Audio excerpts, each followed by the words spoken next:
భారత ఫెడరలిజంలో కొత్త మార్పులు రానున్నాయా?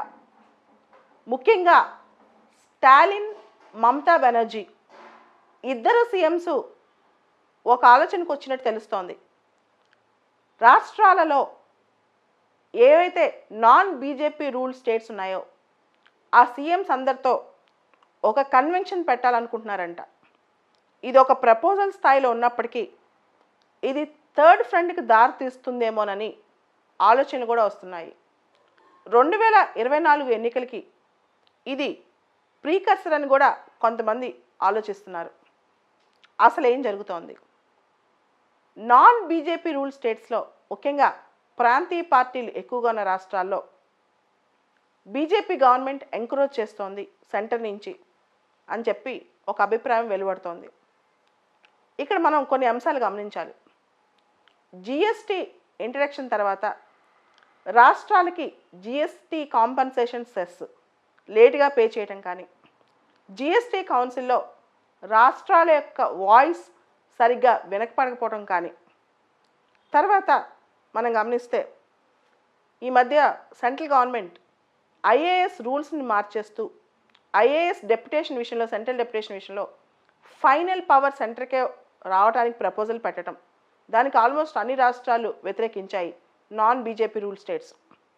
ఆ తర్వాత మనం గమనిస్తూనే ఉన్నాం, తమిళనాడు సీఎం స్టాలిన్ గారు ఇండియన్ పోర్ట్స్ బిల్ పైన అందరు కోస్టల్ సీఎంస్కి లెటర్ రాశారు. ఆ పోర్ట్స్ బిల్ వల్ల రాష్ట్రాల అటానమీ దెబ్బతింటుంది మైనర్ పోర్ట్ల విషయాల్లో అని చెప్పి. అంతేకాదు, మొన్న ఈ మధ్య anti NEET bill Tamil Nadu assembly pass చేస్తే తమిళనాడు గవర్నర్ అది తిరిగి అసెంబ్లీకి పంపించేశారు. విద్యార్థుల ప్రయోజనాలకు వ్యతిరేకంగా బిల్లు ఉంది అని చెప్పి. అదేవిధంగా మీ అందరికీ తెలుసు తమిళనాడు గవర్నర్ రవి గారు. అదేవిధంగా మనం వెస్ట్ బెంగాల్కి వెళ్తే వెస్ట్ బెంగాల్ అసెంబ్లీ సెషన్ను వెస్ట్ బెంగాల్ గవర్నర్ దంకర్ గారు ప్రోరోగ్ చేసేసారు, సడన్గా ఎండ్ చేసేసారనమాట. ఆ తర్వాత కేరళ విషయానికి వస్తే మొన్న డిసెంబర్లో వైస్ ఛాన్సలర్ అపాయింట్మెంట్స్లో నాదే పై చేయంటూ అక్కడ గవర్నర్ కూడా కేరళ గవర్నమెంట్పై, పినరాయి విజయన్ గవర్నమెంట్పై బాగా పెత్తనం చేస్తున్నారు. ఇట్లా గవర్నర్లు చాలా ఎక్కువ ఇన్వాల్వ్ అవుతున్నారని చెప్పి ఈ మమతా బెనర్జీ యొక్క వాదన. ఇదే దిశగా మమతా బెనర్జీ ఒక టెలికాన్వర్జేషన్లో ఎంకే స్టాలిన్ గారికి గవర్నర్ల యొక్క పాత్ర, ముఖ్యంగా నాన్ బీజేపీ రూల్ స్టేట్ గవర్నమెంట్స్పై ఎలా ఉంటుంది అనే దాని మీద అందరు సీఎంస్ చర్చ జరగాలని అంటున్నారనమాట. అసలు దీని వెనకాల ఏంటి స్టోరీ అని ఒకసారి చూస్తే, 2014 బీజేపీ గవర్నమెంట్ అంటే ఎన్డీఏ వచ్చేంత వరకు, అంతకుముందు 25 సంవత్సరాల పాటు భారతదేశంలో సంకీర్ణ రాజకీయాలు ఉండేవి, కోయిలిషన్ పాలిటిక్స్ అనమాట. సెంట్రల్ గవర్నమెంట్లో మేజర్గా 25 ఇయర్స్ ఉన్నాయి, 1988-89 నుంచి 2014 వరకు ఇదే కథ. ఈ కోయిలిషన్ పాలిటిక్స్లో ప్రాంతీయంగా ఉన్న మతం కానీ, లేకపోతే భాష కానీ, సంస్కృతి కానీ, ఎథ్నిసిటీ, జాతి కానీ, ఇవన్నీ కూడా కేంద్రం పట్టించుకునేది. అయితే ఈ మధ్య కేంద్రానికి డామినెంట్ సీట్స్ రావటం వల్ల కానీ, లేదా బీజేపీ రూల్ స్టేట్ గవర్నమెంట్స్ ఎక్కువ ఉండటం వల్ల కానీ, శివసేన లాంటి పార్టీలు కూడా బీజేపీ ఎంకరేజ్ చేస్తుందని అభిప్రాయపడతాయి. మొన్నటికి మొన్న తెలంగాణ సీఎం కూడా టీఆర్ఎస్లో మొత్తంగా బీజేపీ తెలంగాణ స్టేట్స్లోకి ఎంటర్ అవుతుందని చెప్పి టీఆర్ఎస్లోనే ఒక కొత్త భయం పుట్టుకొచ్చింది. దాంతో ఇక్కడ కూడా తిరుగుబాటు మొదలైందనమాట బీజేపీ పైన. సో టీఆర్ఎస్ కానీ, లేకపోతే మన శివసేన కానీ, తృణమూల్ కాంగ్రెస్, నేషనల్ పార్టీ అయిన తృణమూల్ కాంగ్రెస్ కూడా ఇదే అభిప్రాయంతో ఉంది. తర్వాత డిఎంకే తమిళనాడులో, వీళ్ళందరూ కూడా స్టేట్ అటానమీ స్ట్రాంగ్గా ఉండాలని చెప్పి దానికోసం ప్రత్యేకంగా సీఎంస్ అందరూ ఒక దాటి మీదకి రావాలని చెప్పి అనుకుంటున్నారు. ఇంతవరకు బాగానే ఉంది.